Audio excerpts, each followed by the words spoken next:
Capitol building there. Opening arguments in Donald Trump's Senate impeachment trial are set to begin there today at noon Eastern. House impeachment managers from the Democratic Party will go first. They will have 16 hours to make their case that Trump incited insurrection when a mob of his supporters attacked Congress on January the 6th. Our senior Washington editor, Lindsay Duncombe, was watching yesterday here with us this morning. You know, even Republicans, many Republican senators, in fact, Lindsay, are praising the Democrats' presentation yesterday. They won the argument and the vote that the trial should go ahead. So what do we expect from them today?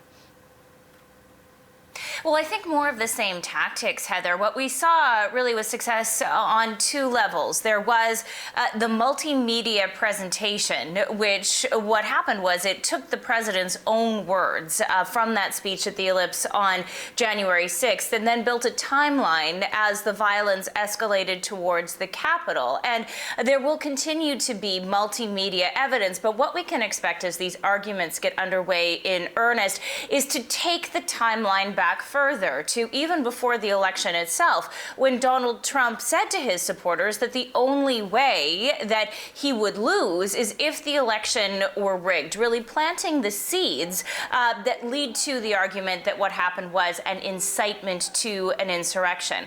And the other thing we'll see is emotion, because we have to remember that as we see this trial play out, the senators that both sides are appealing to are not just jurors, they're also in many cases witnesses and victims, because they too were at the Capitol when the riot happened. And we saw that happen yesterday with House Manager Jamie Raskin. He told his own story, how his family members were in the Capitol that day and were scared, afraid for their lives. Here's some of what he had to say.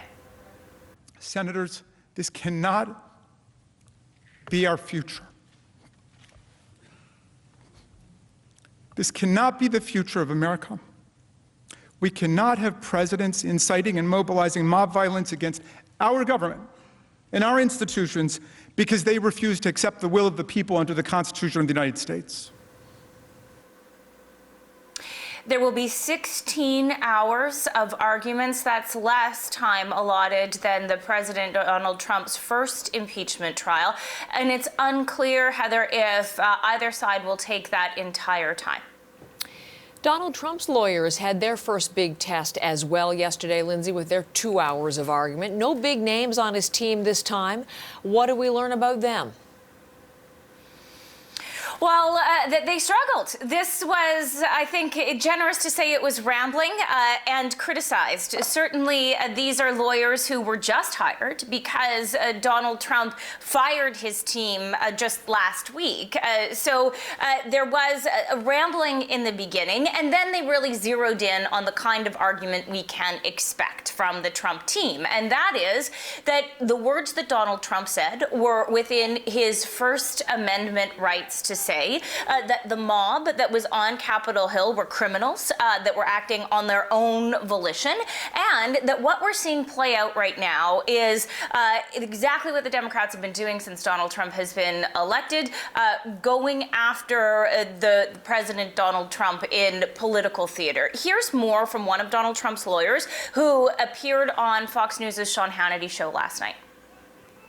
So what they're doing now a bit is going back, well, you see, it's not just that speech. He's been, inciting people, inflaming people. No, he's been rousing the American public to drain the swamp, whatever they call it on his side, to make a difference in this country. That's what political speech is about. So keeping the big picture in mind here, Heather, the question is, will Donald Trump be convicted on this one article of incitement of an insurrection? And it is highly, highly, highly unlikely that that will happen. Let's take a look at the vote yesterday, which was a vote whether or not to proceed. 6 Republicans signed on to that. Certainly, that is people turning against Donald Trump on the constitutional argument. But in order to convict the president, you need 17 Republicans to side with all of the Democrats. That's a supermajority. And at this stage, it looks unlikely that those votes will go in the Democrats' column. Lindsay, thank you very much. Our senior Washington editor, Lindsay Duncombe.